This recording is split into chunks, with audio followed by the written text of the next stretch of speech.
Hello and welcome to the CAS Virtual Showcase 2021 and this panel session with Halima, Jyoti and James Robinson on encouraging girls to take computing. My name is Wendy Piccinini and I am the CAS Outreach Manager for communities in London and the East of England, and I am your host for this session. We're also joined by my colleague Beverly Clark, the National Manager, who is the moderator and will be monitoring the question window. Shortly, I'll introduce the panelists, but just before I do, I have a couple of things to share. In terms of housekeeping, during the session, please use the question window on the right-hand side of your screen to ask questions. The top of the window has an orange rectangle, which can be expanded or collapsed. Beverly will be making a note of questions posed there, and these will be answered if time allows at the end. If time doesn't allow, responses will be posted on the CAS forum and across CAS social media channels. The hashtag for this event is hashtag CASVirtual21. So please remember to tweet. And as a reminder, all attendees are in listen-only mode. So please let me introduce our panel. Halima is the Director of Digital Learning at a South London girls' school. She's been teaching for 15 years and holds a BSc in Computer Science, PGC in IT and a Master's in Leading Innovation and Change. Jyoti is the Faculty Leader of Business, Art and Culture and STEM Coordinator at Nishcam High School. She's been teaching computer science and ICT since 2011. She's currently completing her NPQSL and her project is exploring ways to raise the profile of STEM within her school, especially with girls. And James Robinson is standing in for Carrie-Anne in today's webinar. I know they're very excited to be delivering this session at the CAS Virtual Showcase. So first of all, I will hand over to Halima. Thanks, Halima. Hi, everybody. Hi. So I'm Halima Bayat. So as Wendy introduced me, I hope you can first of all hear me and see my screen. Can I just confirm? We can, yes. Thank you very much. So I'm the CAS lead at Merton, in Southwest London. So I lead for primary and secondary. I'm also teacher of computing, the new digital T levels, head of faculty, head of computing, and I also am a senior leader for STEAM. So first of all, it was a question about why do you think girls do not choose computing? So I've got a few things here that I will go through, but I'm sure that as guest speakers or listeners in this case today, you will have some of your own theories as to why the girls are not choosing this subject within your own department. I am very, very forward in terms of my thinking of girls in computing. So coming from a BAME community myself, especially, I feel that it is very, very important. And I find that there may not be many women out there who look like us, which is the main aspect of why there are not many girls choosing computing. I myself have been quite successful. I've had 20 girls join last year, 20 girls joined this year at GCSE. I'm able to offer the A levels, the B Techs, the T levels. And I have a lot of the girls within my, well, 80% of my class is BAME. So what's happening and where can things be going wrong? I don't necessarily think that there are things going wrong. I think personally it's to do with how we advertise and market this subject. I think it's very important for girls to see the role models. And if you are not that role model yourself in terms of a female or a BAME, that's absolutely fine. Males are absolutely good to teach these as well. But I think it's important to share who these women are. So I have a little picture at the bottom of my slide, which you're able to see. I created 31 mouse mats, and my seating plan denotes not the student that sits in front of the computer necessarily, but the role model they are. So if you was to ever have a look in my classroom, the mouse mats give you information about a particular person and who they are. And I've tried to make sure that it's inclusive. So inclusive that you've got people of different color, different faith, non-faiths, different genders, all along the classroom. Some are 14 to people who are not alive. And it's really important for them to be able to see that and associate themselves with that. And I feel that's one of the areas where girls don't feel that they belong or choose to be part of the subject. And if they can feel and see this in the classroom, they're able to take part. Competitions is another way to try and attract girls into this subject. If they can see the engagement, they are interested in that subject. So it's really important to make sure we do that. Our displays hold account our clubs that we run. So naming clubs is quite important. I find as well, girls tend to like to have clubs which are involving gadgets or board games or Lego. And it's quite easy to buy some of these equipment around quite easily online or in catalogs, and they're easily available. It doesn't necessarily mean you have to buy robots or virtual reality headsets, which can take you or take your budget quite far. So the other aspect that I was going to actually talk about is STEAM itself. So in my subject, I'm going to be leading STEAM rather than STEM. I thought art was a very important part of STEAM itself because it involves art, and why not have it as STEAM? So girls, when they are doing our subjects, it's not just about computing. Computing in itself to me is just a topic the way I see it. And when I teach, my curriculum is designed, and I feel that we are lucky in computing to be able to do this.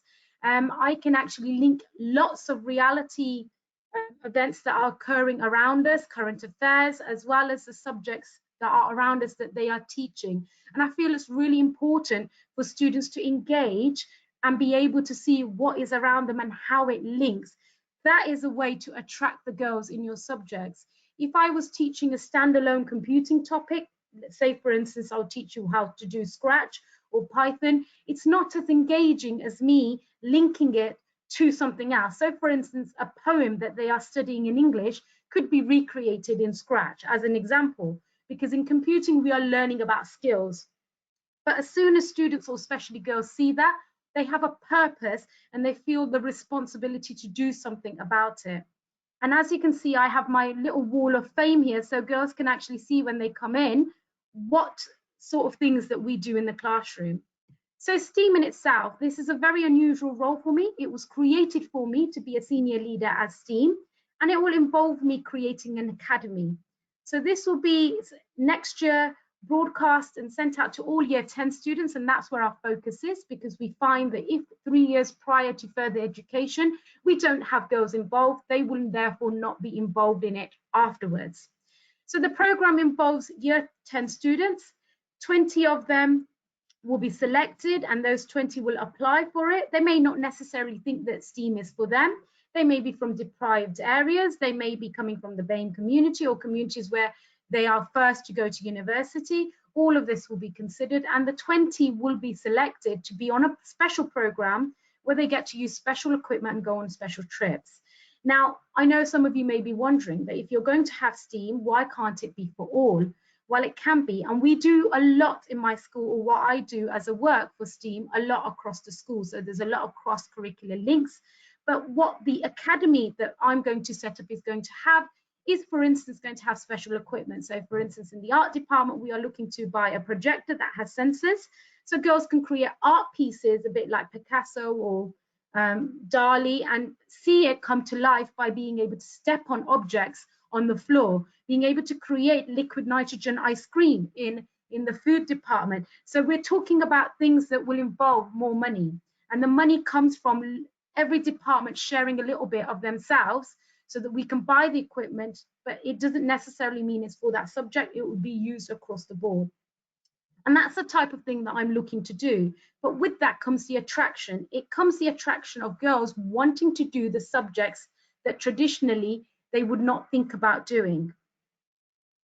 STEAM, this is how it currently looks across the board. So if we have a look at GCSEs here, we can see that at the moment, mathematics and double science tend to be the winners, but computing is all the way at the bottom. We also see that subjects aligned with medicine or biology are doing very, very well, but then we come down to find things like computer science again, mathematical sciences to be lower down. And when it comes to A levels, again, we're looking at computing subjects to be lower down there. So how do we change that? Well, the changing of that also occurs with staffing. And I think it's really important, if any of you are listening today, you're in a position of leadership, you are in a position of recruiting people, having a little think about not only what the person who's going to be on the interview can offer, but what they will look like in front of our students. At the same time, attracting them. It has been a challenge in my school to attract people within STEAM into my subject. In fact, only last week I managed to be able to get hold of a student to be able to start their ECT or NQT, as it was called, next year with me, because we are not able to find people when jobs go out there wanting to be computing teachers or necessarily other STEAM subject teachers. So another way of attracting girls is get those trainees, get in contact with the universities. What are they doing? Attract them, call them in and invite them into your school so girls can see that they are training to be teachers or trainees. Find people at university who are studying computing or the subjects you want to attract them to, and get them to do virtual talks about what they're doing on their university course, or calling them in, holding events, competitions. All that is what girls are attracted to. Something to share with you. During lockdown, I found that it was really difficult to engage with the girls in terms of being virtual. And I found lots of ways to engage them by doing magic tricks on computational thinking, to lots of other aspects of the lesson. But most importantly, I created an interactive classroom. So this is myself. I created on a Bitmoji, I created my classroom, and all the resources from Key Stage 3 up until careers can be found in here. And girls can click on anything they like to be able to find a resource, including humor, tours of a museum, specifications, tutorials on how to do something. And something like this attracts girls wanting to be in a subject. At the same time, this was used with parents. Parents were able to see a whole journey or a pathway from Key Stage 3 up until careers, what their girls can do, because parents is a very important aspect. If we can get our parents on board, I'm just going to check the time, if we can get our parents on board, these girls are going to follow us. So therefore, we need to create and be sharing this with parents and making sure they're in our journey. Creating videos to show how to teach something is useful to them as much as it is to our students. So I'm going to leave it there, as I can see my time is running out. I did have a slide on questions, but I don't. I'll leave it there. But what I will do now is I will open the boardroom for any questions that anyone has. And I'll say thank you very much for listening. Thanks, Halima. Do we have any questions, Beverly, at this stage? If not, we can bring them at the end of the session. We don't have any questions. We do, however, have a very resounding yes statement, very loud and great agreement to what Halima is saying, and I will echo that. It's a fantastic start to our this showcase session. Thank you. Yeah, really inspirational. Some really fantastic ideas there. Okay, handing over then to Jyoti next. Making you presenter. So. Just checking it. Has my screen appeared? It has. Yeah, you just need, that's it. So you just need to put it into presentation mode. That's it. Brilliant. Thank you. Okay, thank you. Yes, is that right? Well, it was. If you go back to how you had it, then it'll just make it slightly larger on the screen for people to be able to read it.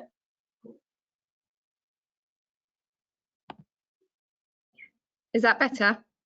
No, unfortunately, we've lost half of your screen there. You've gone to a kind of a Right again. A minimal view. Oh. Just open it up again.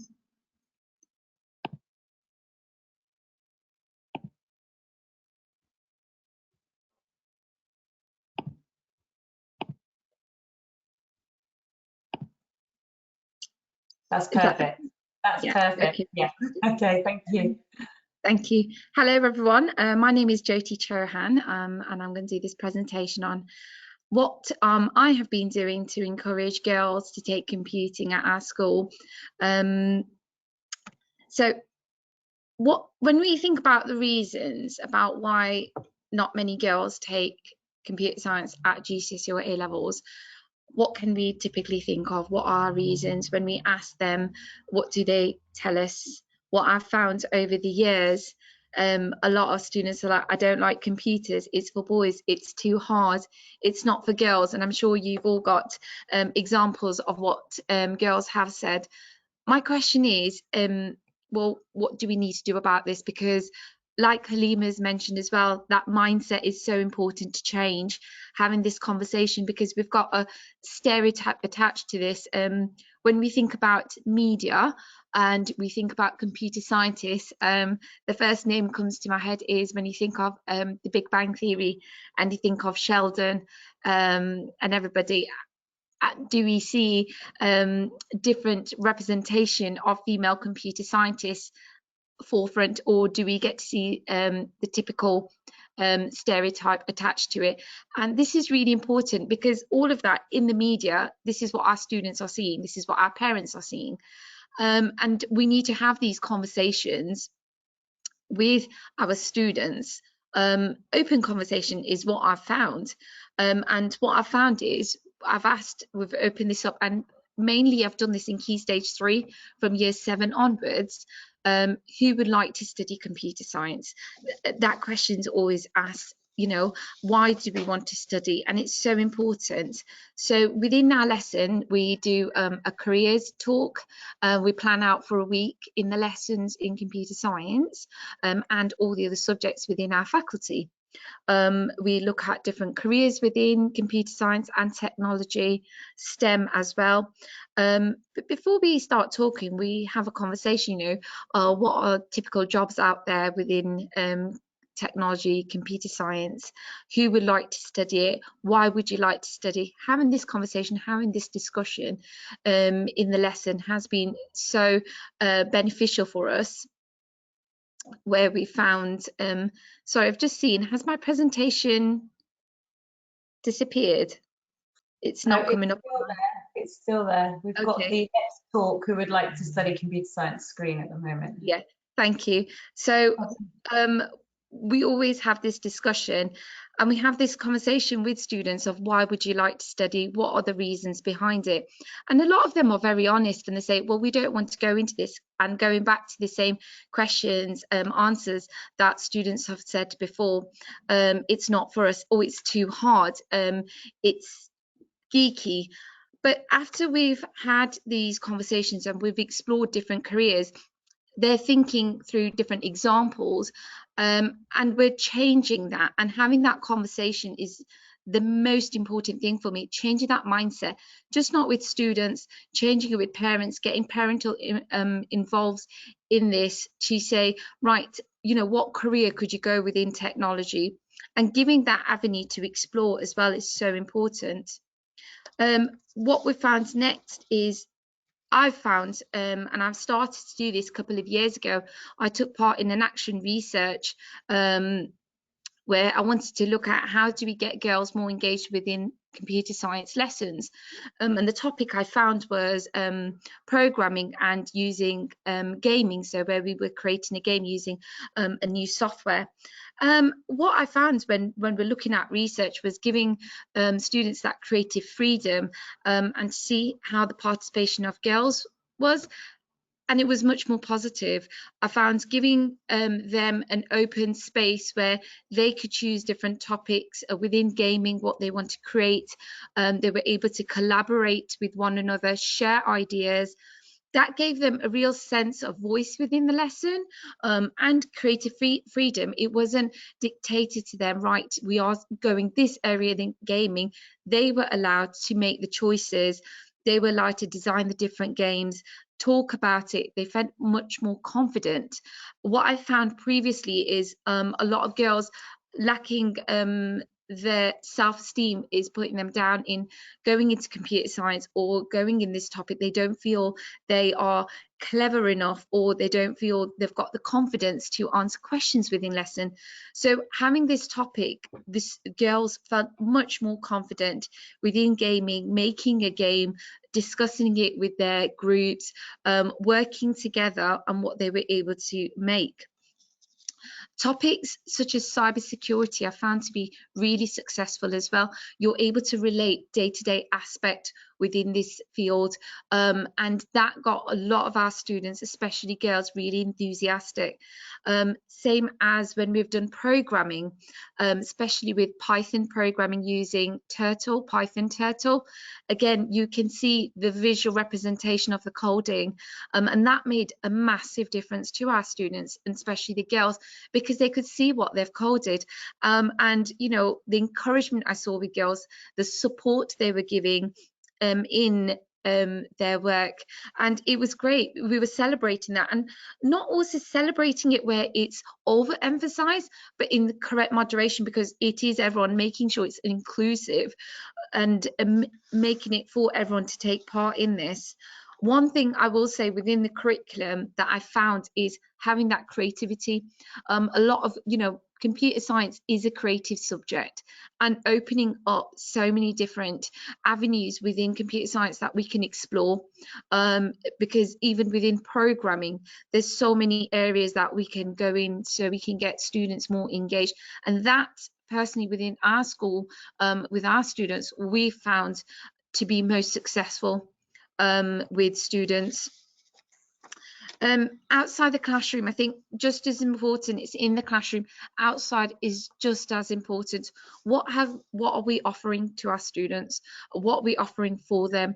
And that is so important as well. We took part in at the NEC Big Bang. I cannot recommend this enough. I've taken students, done a girls trip there every year, and it's been so successful, hands-on opportunities. And like what Halima mentioned in the presentation before, if you're meeting people from industry, people who look like them, that role model, that is such an importance there. They value that. They are able to answer questions. Taking part in hands-on activities, like I said, was so successful for us.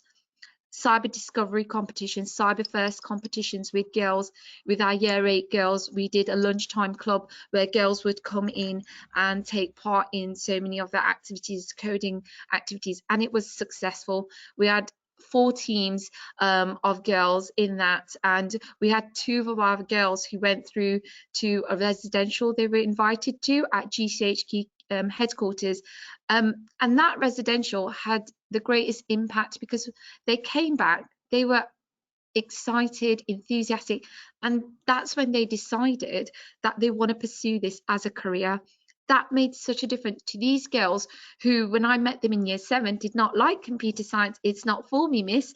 I don't get computers. This is what typically the answers I was getting. And these girls now, they're in my year 10 GCSE group, and they are flying. They have found something that they could take away, and it just gave them a lease, and that is so important. That we took part in STEM Fest, so we went to it was organized by a head partnership, taking part in different workstations, carousel of STEM companies coming in from Birmingham, and giving girls the opportunity to different workshops.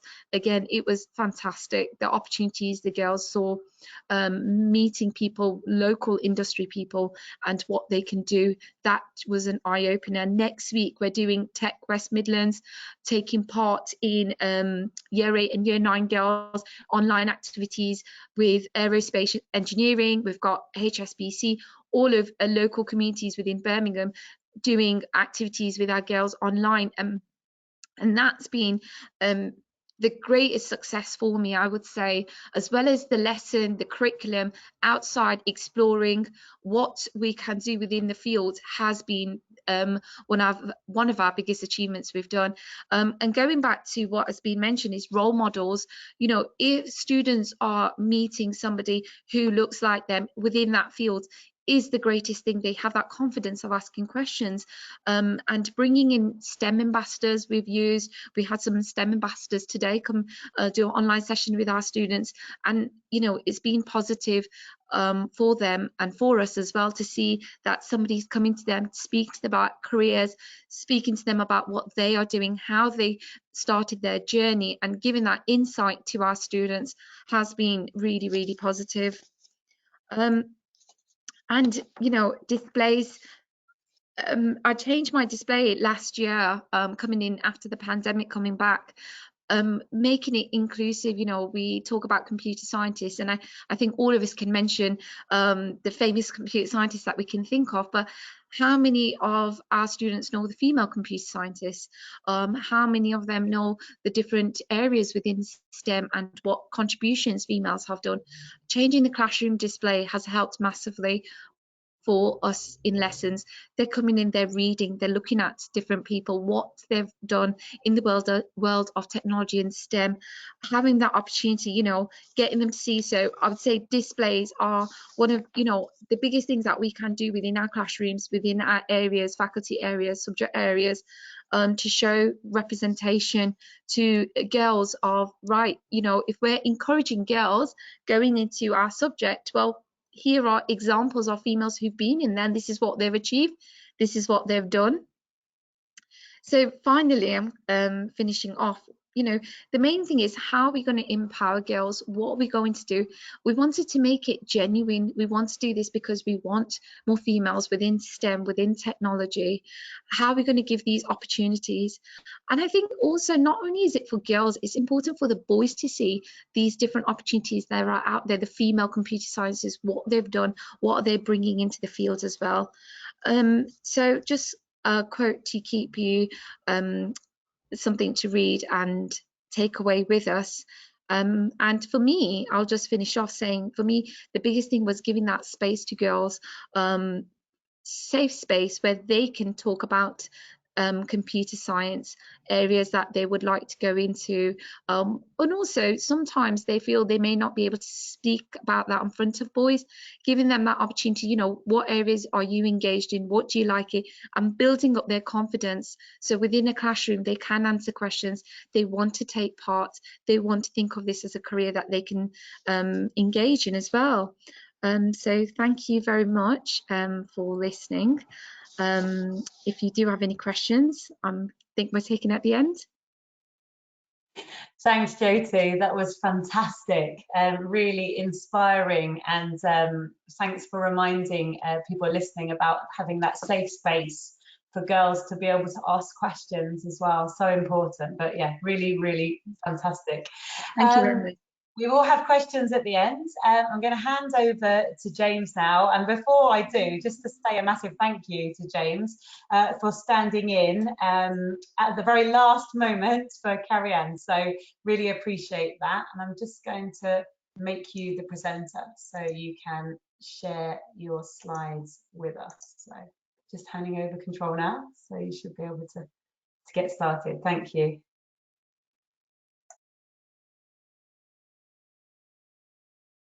We can't hear you at the moment, James, but we can see you. So we've lost your sound.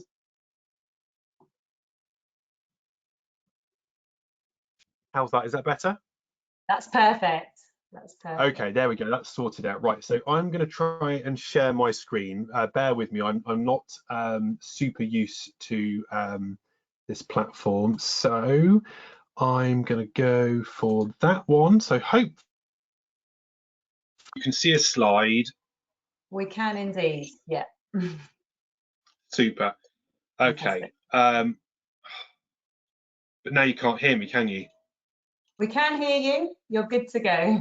But you can't see. Okay, right, fine. I'm just going to carry on and hope that it works. If it cuts out, just let me know. So yes. So hello everyone.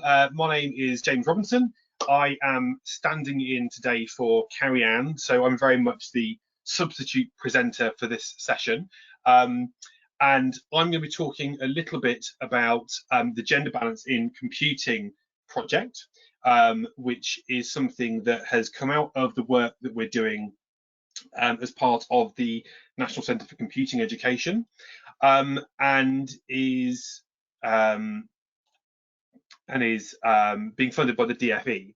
So this is a project which is being sort of a partnership between Raspberry Pi, the Teach Computing organisation. It has some other partners involved, such as the Behavioural Insights team, Women in Science Education, I think it is WISE, and also Apps for Good are participating.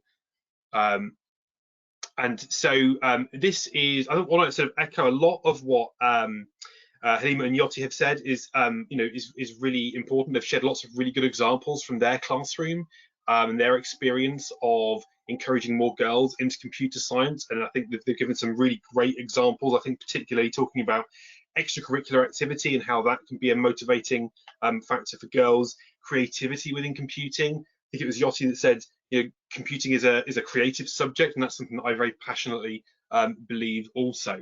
So I think it's a really interesting challenge that we're facing at the moment, and one of the ways that we're trying to address that is through this gender balance in computing project. So as we all know, there's sort of a shortage of research across computing education, but particularly in this area, there's lots of small-scale studies. And what this project is going to be doing is it's actually the largest randomized controlled trial in England, which is looking at gender balance interventions. And so it's going to be generating a huge amount of data and be really beneficial for our discipline and understanding what are the most effective mechanisms and approaches for bringing more girls into our subject and achieving that kind of representation within computing as a subject and as an industry. And so this project is kind of split into a series of different interventions. Now, as I'm sure you'll understand, many of those interventions have had to stall during the pandemic because they've been planned for sort of face-to-face activity. But these are the 5 areas of investigation, and we'll talk a little bit about each of those and how you can get involved in some of those that have a little bit of capacity left on them. So the first intervention, or the first column there, is all about teaching approaches. So what are the things that educators can do in their classrooms to address and support the needs of girls and encourage them to take part and sort of feel like they belong as part of computing. And there's 2 or 3 actually key strategies that have been identified as having some merit and worth investigating further. And so the first is pair programming. And so that's looking at getting student collaboration and the impact that has upon girls. Peer instruction is the second approach. Now, if you're not familiar with peer instruction, it is a form of flipped learning where students study some material prior to the lesson, and then they work together in the lesson as a peer group, first as pairs and then as groups, to answer a series of sort of targeted diagnostic style questions to really kind of test their understanding of that material. And there is some evidence that this is beneficial, particularly for girls. And so that's one of the reasons that we're looking to validate some of that research with this large scale sort of intervention. And finally, storytelling, the role that storytelling and contextualizing plays within the classroom, and how that can maybe impact upon specifically the girls, but also the wider group of students. So they're very much around the experience in the classroom. And all of those have had some teachers recruited onto them, but as I suggested, there is some capacity for additional teachers. The second intervention is around belonging, and belonging. It's all about kind of this positive role model side of things, and how do we expose the girls to really positive messaging, role models, and really help to build their self-identity and help them feel like part of this community. That's being run by the Behavioural Insights team and WISE, and that's a really important thing. And it's something that I think a lot of us as computing educators do all the time, but this is about understanding the impact of that. And again, something which I think came up in the conversations by our first 2 guests was this idea of relevance. Helping all of our students, but our girls in particular, make connections with real-world problems that make computing, it sort of brings computing to life and makes it feel real. And so there's a project being undertaken, which has been designed by Apps for Good and run by Raspberry Pi, and this is an intervention to try and demonstrate and engage girls, particularly in real-world challenges and designing solutions to real-world problems. The fourth, again, this was, I think Yoti mentioned this earlier on, was this idea about extracurricular. And so not just having our students participate in extracurricular activities, but actually trying to draw specific links between the extracurricular activity and what that might mean for their formal computing education. So sort of drawing those links and making them realise that what they're doing in our clubs and our competitions and our extracurricular things directly correlates and relates to computing the subject as we see it in schools. And I think anecdotally we probably see, you know, a really good representation from girls in those extracurricular activities. So this is about drawing those parallels and making those connections with their formal subject and helping them make more informed choices going forward. And the final intervention is all around looking at how timetabling and subject choice, which I think is something we've known has been a challenge for a while. You know, where GCSE computing appears on a set of options or subject choices can very much impact on who is likely to choose it based upon the other subjects that we are competing with potentially. And so there's an investigation going on looking at the impact of certain changes and so on there. So this is something that's going on. It's, as I say, it's been a little bit delayed over the last year or so with COVID, and it's been a little bit stop-start. But now that things are starting to ease up, we're starting to see these things moving forward. And so I think my call to action really is that there is still space, there is still capacity for teachers that want to get involved in any of these 5 interventions. Sorry, not all 5 of them, actually all 3 of them. So firstly, the informal or non-formal learning intervention, that's going to be taking place from October 2021, and there is still room for primary school teachers and their students to be involved in that intervention. And so if you go to the link that was on the first slide, and I will put it back up in a second, that's the right place to go to sign up. Looking at the teaching approach, that's similarly starting in October 2021, and there's capacity on that for secondary teachers at the moment as well. And then finally, the relevance trial, that hasn't actually commenced. We're not inviting people yet, but from September 2021, we will be inviting people to take part in that, and that will be commencing from January 2022.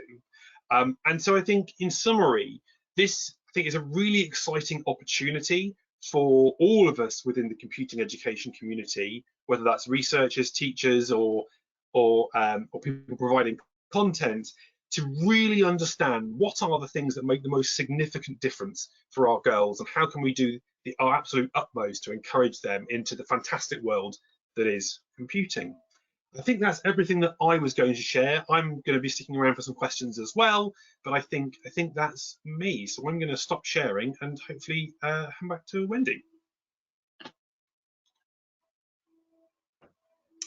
Thanks so much, James, and to Halima and to Jyoti for our presentations this evening. And I'm going to hand over to Beverly now to see if we have any questions. We've got a few minutes for questions. So do we have any, Beverly, please? We do indeed. Thank you very much, Wendy. And once again, a massive thank you to all of our speakers. That was a really well received session. Lots of thoughts and insights there. And, you know, it's very thought provoking. So the first question we've got is, if you are in a mixed gender school, has there been any problem setting up girls only clubs, and how do you deal with it? Jyoti? Hi, yeah, we're a mixed school, and we set up the Cyber First Club for girls. I think the way I sold it first was Cyber First competition is for girls only anyway, so that helped setting up the club. So, and then from on, that's how we did it when we started the Cyber First, and we did it. We do get some of the boys saying, oh, why can't we go on this trip? Why can't we do this as well?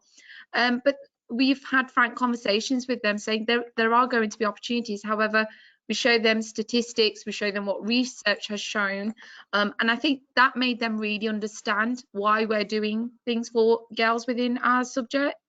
So that having that frank conversation with them did really help.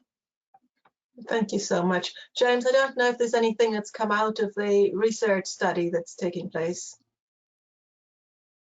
I don't think there's any initial findings on that research study at the moment. I think, and speaking from my personal experience, I know I always ran sort of mixed gender clubs, but you know had lots of take up from boys and girls, but that was prior to a lot of the sort of cyber first initiatives and so on. So it would have been really interesting to run that with my female GCSE students particularly, because they would have loved it. So yeah, I kind of lament missing that opportunity. Okay, thank you very much. We've got another one which says there was mention of the projector with sensors that was being used as a cross-curricular link with art. Do you have more examples of how this was used and the brand of projector? It sounds very interesting. Thank you. That's probably a question towards me then. Okay, I don't have any particular brand that I can share at the moment because we're just in the process of ordering it. It's for our next year. But what I would recommend is the BET show is coming up in January. So there are lots of brands out there that you are able to go out and find and quite easily able to find on the internet. But I'm happy if on a personal level someone wants to make contact with me to let them know what we will decide on in terms of purchasing. Yes, it could be used in many ways. In primary schools, I've seen it used for English. So when they're trying to bring books to life, I've seen that happening where they've one particular school nearby me, when I went to visit them, they had a room which was dedicated to sound images, and basically they had the projector there, so they're bringing the book to life, making them feel like they're in the wind or something outside, and students can use it for all subjects really. If you wanted to create a scenery for history or a scenery for geography, you're able to create that and project that on there. But there are many companies out there, and you can quite easily, you can just search it on the internet and find projectors with sensors and be able to search that. Thank you. Thank you so much, Halima. I think that those are all the questions we've got. So Wendy, being mindful of time, I'll hand back to you. Thank you so much, Beverly. Okay, at the end of this webinar, a short survey will appear on the screen, and we'd be grateful if you would take a minute to complete it. A recording of this webinar will be available on the CAS YouTube channel after the session. The CAS Virtual Showcase will return tomorrow with sessions on barefoot EYFS resources on the primary track and artificial intelligence for Key Stage 3 for secondary teachers, as well as an Instagram live session that I know Beverly is involved with. We hope to see you at the other sessions in the Summer Showcase, so please do continue to spread the word about computing at school. Thank you so much to our panel. Thank you so much to our audience. Thanks for joining, and we hope you have a lovely evening. Take care. Goodbye.